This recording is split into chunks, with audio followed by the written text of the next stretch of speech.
जावाली महात्मा जबलपुर पड़ता है मध्य प्रदेश में, बहुत लंबे समय तक इस महात्मा ने तप किया। जटाएं इतनी लंबी चौड़ी हो गई कि गौरैया ने घोंसला बना लिया। जब इनकी समाधि खुली तो गौरैया बोल रही थी, इन्हें अभिमान आ गया तपस्या को देख के, अरे मैं इतना बड़ा तपस्वी हूँ, मेरी जटाओं में पंछियों ने घोंसला बना लिया। आकाशवाणी हुई कहा, महात्मा जी अहंकार मत करो, तुलाधार वैश्य के सामने तुम कुछ नहीं हो, ये बोल दिया आकाशवाणी में।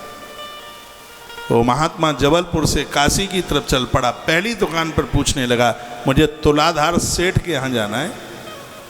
तो उस आदमी ने हाथ जोड़ के कहा, आकाशवाणी की बात सुन के आए हो, लोग मुझे ही तुलाधार बढ़िया कहते हैं। वो बोला। तो महात्मा ने पूछा, तुम्हें कैसे पता चल गया? तो उसने कहा, कर्म ही मेरी पूजा है, मैंने कभी वस्तु में मिलावट नहीं करी, तराजू मेरा मंदिर है। वो बोलता है, तराजू मेरा मंदिर है, ग्राहक मेरा देवता है। मैंने कभी वस्तु में मिलावट नहीं करी, इस तराजू से मैंने कभी किसी को तौल के कम नहीं दिया।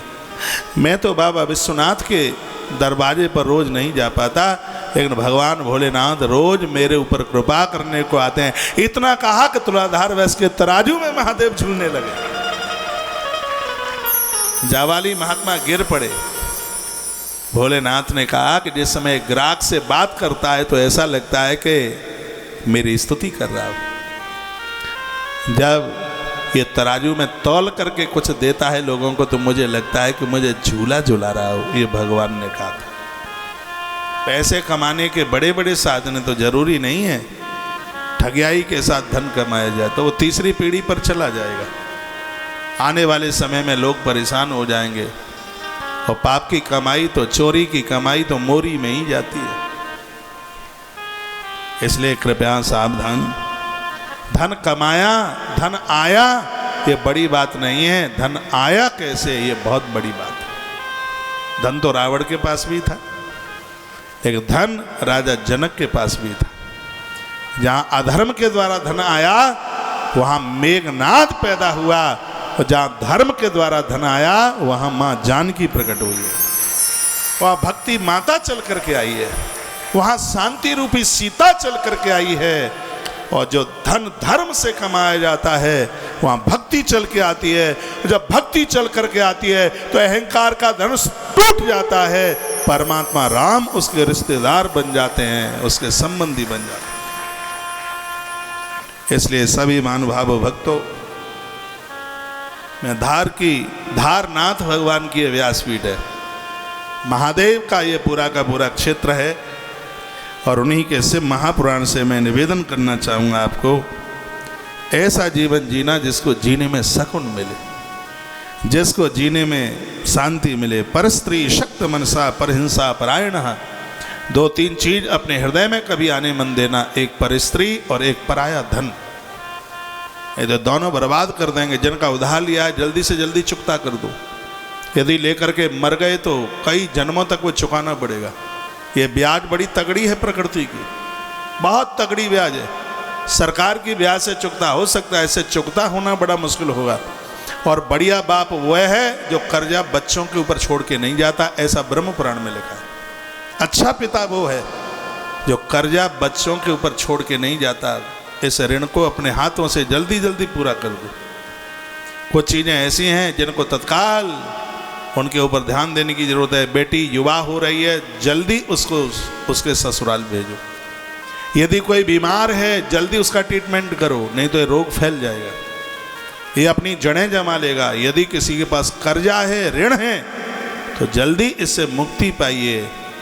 नहीं तो जिसके पास ऋण है, जिसके घर में बेटी सयानी है और जिसके घर में कोई व्यक्ति बीमार है, रातों रातों उस घर में लोगों को नींद नहीं आती।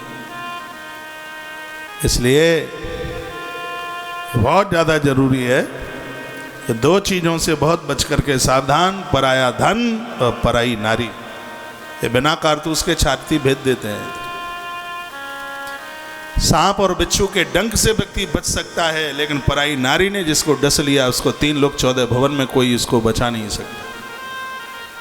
इसलिए नारी के मुख पर दृष्टि नहीं। समुद्र मंथन में कथा आती है, जब सागर मंथन हुआ, मोहिनी भगवान प्रकट हुए तो देवता मुख की तरफ देख रहे थे।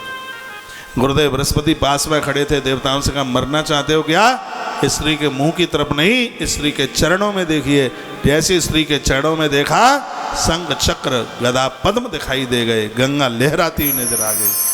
देवता समझ गए कोई और नहीं, हमारे नारायण नहीं है। और दैत्य ठगे से रह गए, क्योंकि उन्होंने इस नारी के मुख को देखा।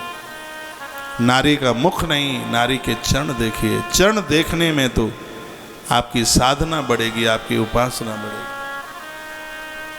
तो कलकाल में इन सब चीज़ों से लोग, जो बोला जा रहा है, इनसे बड़े दूर हो जाएंगे। अद्या पंडितमन्या स्वचारा व्रत लोपका। कलकाल में सब लोग धन के पीछे भाग रहे होंगे। क्षत्रियास तथा सर्वे स्वधर्मा त्यागशील न। अच्छे अच्छे क्षत्रिय लोग भी अपने धर्म को छोड़ देंगे। क्षत्रियों के गांव की रास्ते में, दगरे में, उनकी भी सड़क पर लोग लुट रहे होंगे। वर्णने जिस क्षेत्र में क्षत्रिय लोग रहते हों और वहाँ चोर बड़े, धिक्कार उन क्षत्रियाणी माताओं के लिए। क्षत्रिय देश की रक्षा के लिए है, ब्राह्मण विचार देने के लिए है, और वैसे पोषण के लिए है। कनिष्ठ वर्ण के धरती के सृजन में, निर्माण में बड़ा अपना योगदान करता है। ईश्वर ने उसको शिल्प कला में, ईश्वर ने उसको शिल्प कला में बहुत योग्यता दी है। चारों वर्णों का अपना अपना काम है, लेकिन चारों वर्णों के लोग इस कलकाल में बड़े दूर हो जाएंगे। एक बार जयकारा लगाइए, बोल भक्त वत्सल भगवान की जय हो।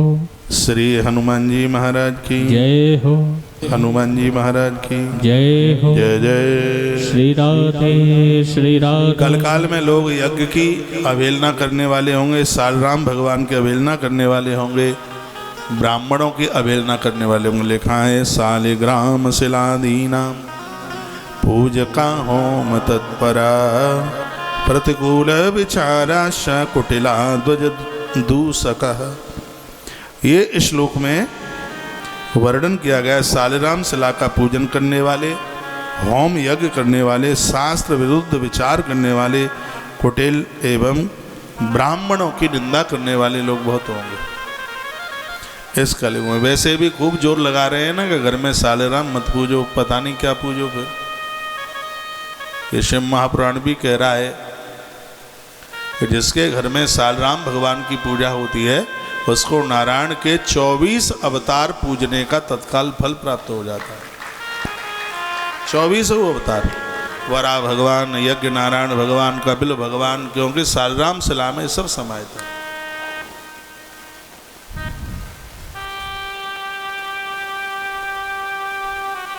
कलकाल में